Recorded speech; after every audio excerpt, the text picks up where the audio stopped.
ਕਾਲ ਜੀ ਇੱਕ ਵਾਰ ਫਿਰ ਤੋਂ ਬਹੁਤ ਸਵਾਗਤ ਹੈ ਤੁਹਾਡਾ ਏਐਸ ਸਮਾਜਿਕ ਸਿੱਖਿਆ ਕਲਾਸ ਦੇ ਵਿੱਚ। ਤਾਂ ਹਿਸਟਰੀ ਦਾ 9th ਕਲਾਸ ਦਾ ਜਿਹੜਾ ਇਹ ਚੈਪਟਰ ਨੰਬਰ 2 ਹੈ ਹਿਸਟਰੀ ਦਾ, ਠੀਕ ਹੈ ਜੀ।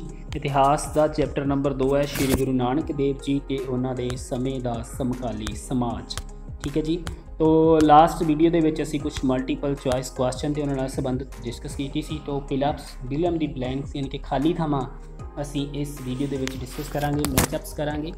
अगर तुसी पिछली वीडियो नहीं देखी तो एक बार चैनल में सबसक्राइब जरूर करना और पिछली वीडियो जरूर देखना, क्योंकि बहुत सारिया जड़ियाँ जब तुसी पिछली वीडियोस देखोगे तो अगलियाँ जड़ियाँ वीडियोस और अगला जोड़ा चैप्टर है वो बड़ी अच्छे तरीके के नाल साडी समझ में आउंदा जाएगा। द फर्स्ट ब्लैंक्स हैगी the two sects of the Islam are Sunni and dash.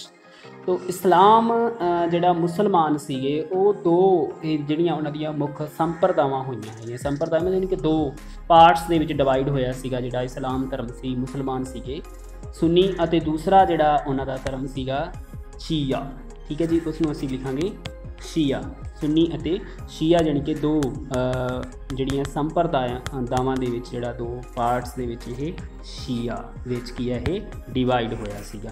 ਮੁਸਲਿਮ ਧਰਮ ਸੀ ਜਿਹੜਾ ਦੋ, ਯਾਨੀ ਕਿ ਮੁਸਲਮਾਨ ਸੁन्नी ਅਤੇ ਸ਼ੀਆ ਦੋ ਮੁੱਖ ਸੰਪਰਦਾਵਾਂ ਸਨ, ਠੀਕ ਹੈ ਜੀ।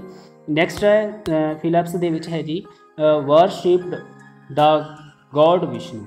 ਹੁਣ ਵਿਸ਼ਨੂੰ ਦੀ ਜੋ ਮੰਨਣ ਵਾਲੇ ਸੀਗੇ, ਜਿਸ ਤਰ੍ਹਾਂ ਕਿ ਮੈਂ ਤੁਹਾਨੂੰ ਪਹਿਲਾਂ ਹੀ ਦੱਸਿਆ, ਅਗਰ ਤੁਸੀਂ ਲਾਸਟ ਵੀਡੀਓ ਦੇਖੀਏ ਤਾਂ ਉਸ ਵਿੱਚ ਐਕਸਪਲੇਨ ਕੀਤਾ ਗਿਆ ਸੀ ਕਿ ਵਿਸ਼ਨੂੰ ਨੂੰ ਮੰਨਣ ਵਾਲੇ ਜੋ ਵਿਸ਼ਨੂੰ ਦੀ ਪੂਜਾ ਕਰਦੇ ਸਨ, ਜੋ ਭਗਤ ਸਨ ਵਿਸ਼ਨੂੰ ਦੇ, ਉਹਨਾਂ ਨੂੰ ਕੀ ਕਿਹਾ ਜਾਂਦਾ ਸੀ, ਉਹਨਾਂ ਨੂੰ ਅਸੀਂ ਕੀ ਕਹਿ ਕੇ ਪੁਕਾਰਦੇ ਸੀ। ਤਾਂ ਉਸ ਟਾਈਮ ਦੇ ਵਿੱਚ ਉਹਨਾਂ ਨੂੰ ਵੈਸ਼ਨਵਸ, ਠੀਕ ਹੈ ਜੀ। ਤਾਂ ਇਸ ਫਿਲਿਪਸ ਦੇ ਵਿੱਚ ਅਸੀਂ ਲਿਖਾਂਗੇ ਵੈਸ਼ਨਵਸ ਕਹਿ ਕੇ ਉਹਨਾਂ ਨੂੰ ਪੁਕਾਰਿਆ ਜਾਂਦਾ ਸੀਗਾ। ਥੋੜ੍ਹਾ ਅਸੀਂ ਸਪੈਲਿੰਗ ਚੈੱਕ ਕਰ ਲਵਾਂਗੇ ਆਪਣੀ ਬੁੱਕ ਦੇ ਵਿੱਚੋਂ, ਠੀਕ ਹੈ।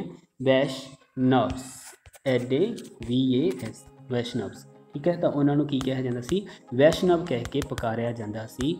ਵਿਸ਼ਨੂੰ ਦੀ ਜੋ ਉਪਾਸਨਾ ਕਰਦੇ ਸਨ ਜੋ ਲੋਕ, ਵੈਸ਼ਨਵ, ਠੀਕ ਹੈ। ਇੱਥੇ ਸਪੇਸ ਘੱਟ ਹੋਣ ਕਰਕੇ ਪੂਰੀ ਤਰ੍ਹਾਂ ਸਾਡੇ ਤੋਂ ਲਿਖ ਨਹੀਂ ਹੋਣਾ ਗਾ, ਕੋਸ਼ਿਸ਼ ਕਰਾਂਗੇ।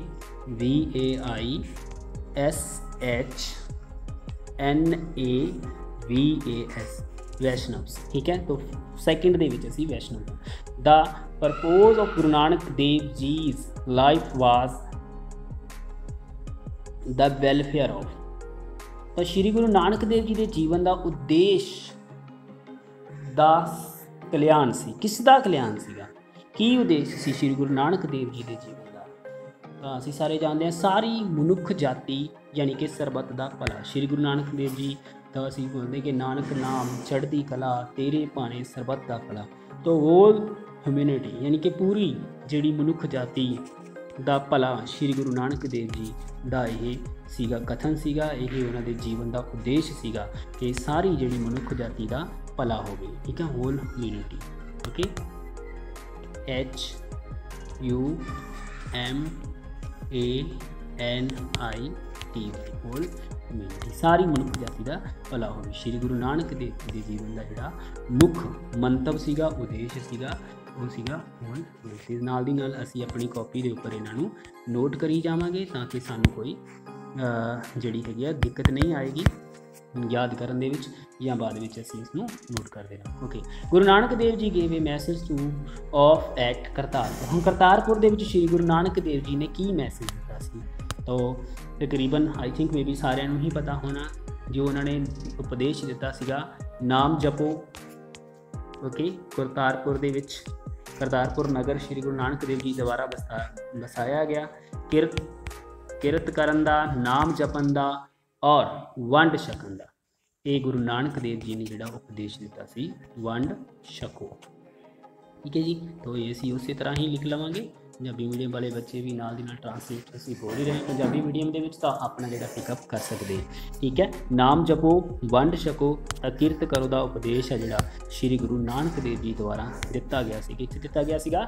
ਕਰਤਾਰਪੁਰ ਦੇ ਵਿੱਚ, ਓਕੇ। ਤਾਂ ਨੈਕਸਟ ਹੈਗਾ ਡੂਇੰਗ ਹਿਜ਼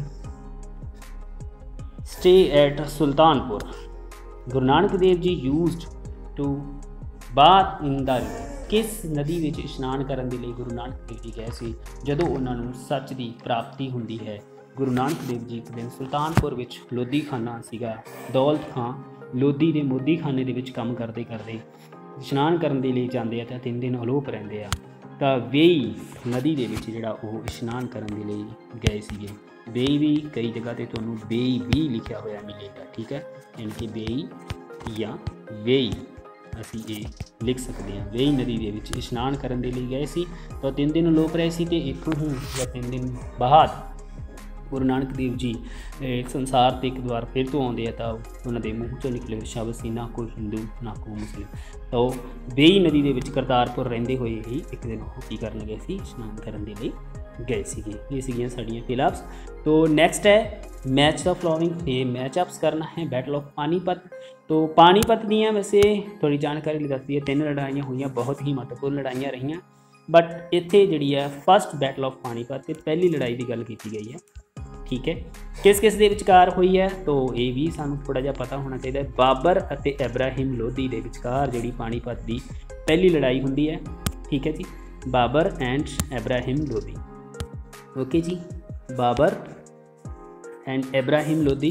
तो इस दे विच जिहड़ी आ तुसी नोट कर सकते हो, बाबर अते इब्राहिम लोधी के विचकार जिहड़ी लड़ाई हुंदी है और बाबर की इहदे विच जित हुंदी है, ठीक है जी, इसकी जित हुंदी है, बाबर की इस दे विच जित हुंदी है।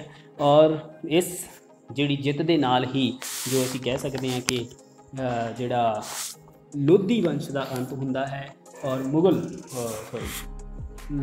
लोधी वंश तो बाद जिहड़ा इत्थे इब्राहिम लोधी इस लड़ाई दे विच हार जाता है और बाबर की इस लड़ाई दे विच जित हुंदी है।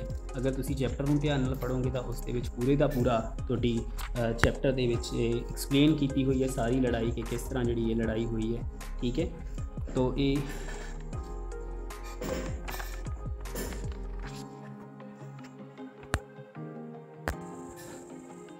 तो बाबर इस विच जेतू रहिंदा है और इब्राहिम लोधी की हार हो जाती है। तो इस एक जिहड़ी कि फैसला लड़ाई होंगी है फस्ट बैटल ऑफ पानीपत। तो 21 अप्रैल, ठीक है, याद रखना 21 अप्रैल 1526 ईस्वी नूं जो ये लड़ाई होंगी है। और इस दे विच जिहड़ा पहलां भी मैं तुहानूं दस दित्ता कि बाबर जेतू रहिंदा है और एक बड़ी महत्वपूर्ण लड़ाई है। इस नाल की हुंदा है दिल्ली सल्तनत का अंत अते मुगल जिहड़ी सल्तनत है या मुगल सत्ता का की हुंदा है श्री गणेश हुंदा है, यानी कि दिल्ली सल्तनत का अंत हो जाता है, ठीक है जी। 1526 ईस्वी विच पानीपत की पहली लड़ाई विच, ठीक है जी, दिल्ली सल्तनत का अंत होया है और जिहड़ी मुगल सत्ता का शुरू यानी कि लोधी वंश भी कह सकते हैं तुसीं, लोधी वंश का अंत होंदा है और मुगल जिहड़ी सत्ता है इथों शुरू होंदी है, ठीक है जी। बाबर की 1526 ईस्वी 1526 AD, ठीक है, याद रखनी सी डेट, महत्वपूर्ण डेट है 21 अप्रैल, ठीक है, अप्रैल में ये जिहड़ी लड़ाई होंदी है। ओके, तो असी मैचअप कर रहे सी तो सारी कहानी तो दस दी है, तुसीं आसानी नाल इहदा मैचअप कर सकते हैं। नैक्सट है सच्चा सौदा। था जिहड़ी पिछली वीडियो असी देखी होएगी बच्चों ने तो ईजिली सच्चा सौदा का जिहड़ा मैचअप होएगा चूड़काना, क्योंकि चूड़काने दे विच जिहड़ी सच्चा सौदा की घटना घटती है 2020 के नाल श्री गुरु नानक देव जी द्वारा चलाई गई लंगर प्रथा, ठीक है, अज भी जिहड़ी ये समाज दे विच चल रही है। गुरु अंगद देव जी, तो गुरु अंगद देव जी सिख धर्म के दूसरे गुरु श्री गुरु अंगद देव जी। ओके, तो उन्हों का जोड़ा पहला नाम सी भाई लहना जी सी। श्री गुरु अंगद देव जी सिख धर्म के दूसरे गुरु, ठीक है।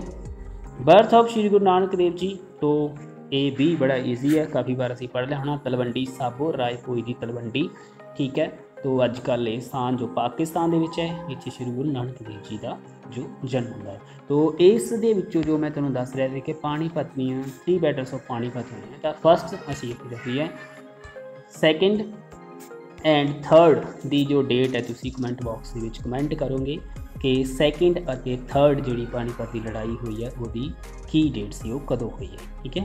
ओके, तो जब तक साड़ी नैक्सट वीडियो आती है असीं इस वीडियो का अभ्यास करांगे, नोट्स तैयार कर सकते हैं, फिर कॉपी ते उतार सकते हैं। चैनल नाल जुड़े रहो, वध तो वध जिहड़ा अगे शेयर करो, सबसक्राइब करो, ताकि किसी टाइम कोई भी वीडियो आती है साढ़े तक आसानी नाल पहुँच जाए। इसलिए घंटी वाले बटन प्रेस करना ना भुल्लना। धन्यवाद जी सारे।